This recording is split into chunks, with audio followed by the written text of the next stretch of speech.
நமது உறவு முறைகள் பற்றி மிகவும் சிந்திக்க வேண்டிய அருமையான பதிவு. அண்ணன், தம்பி, அக்கா, தங்கை, சின்ன அண்ணன், பெரிய அண்ணன், சின்ன அக்கா, பெரிய அக்கா, சித்தப்பா, பெரியப்பா, அத்தை, மாமா, மச்சான், மச்சினி, அண்ணி, கொழுந்தனார், நாத்தனார், தாய்மாமன், சித்தப்பா பையன், சித்தப்பா பொண்ணு, பெரியப்பா பையன், பெரியப்பா பொண்ணு, அத்தை பையன், அத்தை பொண்ணு, மாமன் பொண்ணு, மாமன் பையன். இது போன்ற வார்த்தைகள் எல்லாம் 2050க்கு மேல் யாருடைய காதிலும் விழாது. யாரும் கூப்பிடவும் மாட்டார்கள். அகராதியிலிருந்து கூட கொஞ்சம் கொஞ்சமாக அழிந்துவிடும். காரணம், ஒன்னே ஒன்னு, கண்ணே கண்ணு என்று ஒரே ஒரு குழந்தை மட்டும் போதும் என்று முடிவெடுக்க ஆரம்பித்ததுதான். அப்படி இருக்கும்போது இந்த உறவுகள் எல்லாம் எப்படி வரும்? பெண்கள் வயதுக்கு வந்ததும் சீர்வரிசை செய்யவோ, பந்தல் போடவோ, முதல் புடவை எடுத்து தரவோ எந்த தாய்மாமனும் இருக்கப் போவது இல்லை. திருமணத்தின் போது அரசாணைக்கால் நட எந்த அண்ணனும் இருக்கப் போவதில்லை. மாப்பிள்ளைக்கு மோதிரம் போட எந்த தம்பியும் இருக்கப் போவதில்லை. குழந்தைக்கு மொட்டை போட யார் மடியில் உட்கார வைப்பார்கள்? கட்டி கொடுத்த பெண்ணுக்கு ஏதாவது பிரச்சனை என்றால் அண்ணனும் தம்பியும் பறந்து செல்வார்கள். இனி யார் போவார்? ஒவ்வொரு பெண்ணும் சொந்த பந்தம் ஏதுமின்றி ஆறுதலுக்கு ஆளின்றி தவிக்கப் போகிறார்கள்.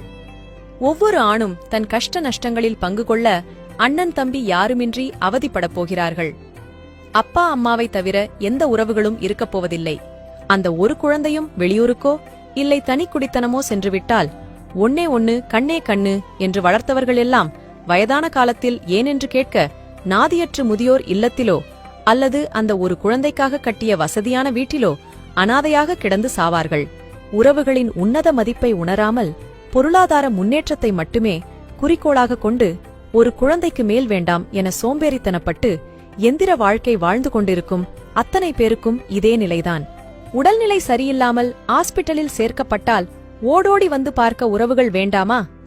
சின்ன சின்ன விஷயங்களுக்கெல்லாம் எனக்கு உனக்கு என்று சண்டை போடும் அதே குழந்தைகள்தான் வயதான காலத்தில் அப்பா அம்மாவுக்கு ஏதாவது ஒன்று என்றால் நான், நீ என்று ஓடி வருவார்கள்.